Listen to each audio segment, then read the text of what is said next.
আমরা মনে করি যে এত বিলম্বিত করার কোনো কারণ নেই।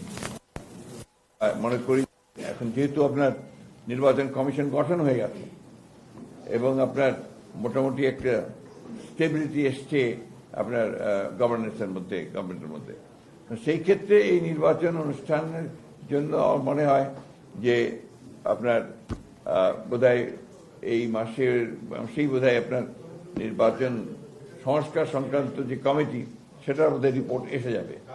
হ্যাঁ, কালকে দেবে। সুতরাং আমার মনে হয় না যে এটা আমরা আরো বিলম্বিত করার প্রয়োজন আছে, কারণ যত বিলম্ব হচ্ছে তত রাজনৈতিক এবং বারবার করে বলছি যে আসলে নির্বাচিত সরকারের কোনো বিকল্প নেই। এটা গণতন্ত্রে এটাই হচ্ছে সবচেয়ে ইম্পর্টেন্ট বিষয়।